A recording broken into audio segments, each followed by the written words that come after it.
Merci DG la police là, M. Normil Rameau.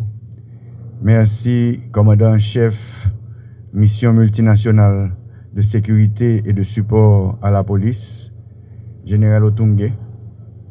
Merci ambassadeur Denis Hankins pour don ça a fait pour la police nationale d'Haïti plus efficace. Son don qui est équivalent à 6 millions de dollars, qui gagne des bulldozers, des low-boys, des têtes camions toutes blindées, qui gagne 9 véhicules parmi lesquels il y a Toyota là-dedans et puis il y a l'autre équipement tout. Donc c'est un moyen pour renforcer la police nationale dans la lutte que l'a fait contre bonne armée et n'a remercié les États-Unis à travers l'ambassadeur Hankins qui fait donc ça pour augmenter sécurité dans le pays. Des équipements de construction blindés pour aider la police nationale dans la lutte contre les gangs. Nous savons que depuis longtemps, c'est l'une des tactiques des gangs de créer des barrières, de créer les blocages, puisque la police nationale, que l'armée nationale, que MSS ne peut pas entrer dans les zones en conflit. Alors avec ces équipements, ça donne la capacité, ça probablement double la capacité de police nationale d'engager dans ces opérations pour faire le clearing des zones, puisque les forces d'ordre peuvent entrer dans les zones dans l'influence des gangs. C'est quelque chose de long terme. C'est une don du département d'État américain, en particulier le département INL, qui traite des questions de lutte contre la criminalité internationale. On a commencé depuis longtemps de faire l'achète et le transport de ces équipements, mais finalement ils sont ici à un moment clé où nous voyons que la police, l'armée, MSS, ils sont engagés chaque jour contre les gangs. On a continué pendant l'année dernière de renforcer la capacité de MSS qui maintenant, ils sont arrivés à plus ou moins 1000 participants, mais nous n'avons pas jamais oublié l'importance de renforcer la capacité nationale. En effet, le mandat de MSS, c'est de renforcer la capacité nationale contre les gangs. Cette donne, c'est dans ce sens, de renforcer la capacité des autorités haïtiennes de prendre en charge de sécurité de votre propre pays.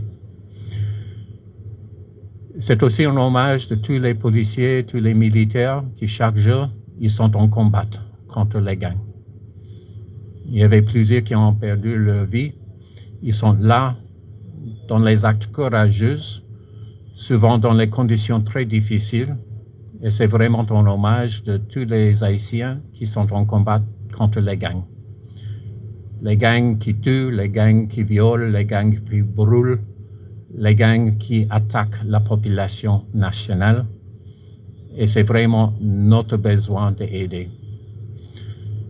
Bien sûr, il y a une nouvelle administration à Washington, mais déjà, le secrétaire d'État Rubio, qui avant c'était sénateur de Floride, qui a même visité Haïti 3 fois, il a déjà parlé de l'importance de sécurité haïtienne, de reprendre la sécurité du pays.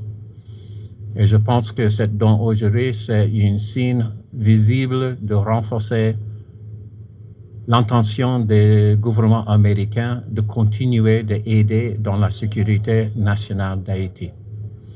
Mesdames, Messieurs, ce lot d'équipements comprend 9 véhicules, dont 7 de marque Toyota et 2 de marque Ford Explorer, un lowboy, 2 loaders, 2 camions, 600 fusils et 2 autres engins lourds. Conscient des nombreux défis de tous ordres auxquels la PNH se trouve confrontée dans son processus de professionnalisation, je ne puis que saluer la qualité de la coopération des États-Unis au profit de la PNH. Mesdames, Messieurs, une telle coopération traduit l'engagement renouvelé du gouvernement américain dans le renforcement de la police nationale d'Haïti. Excellence, Monsieur l'ambassadeur des États-Unis d'Amérique, j'ai toujours prôné une gestion basée sur les résultats et cela assorti des moyens nécessaires pour l'atteindre des objectifs visés à court, moyen et à long terme. Cette approche se résume dans cette trilogie des hommes, des moyens et des résultats.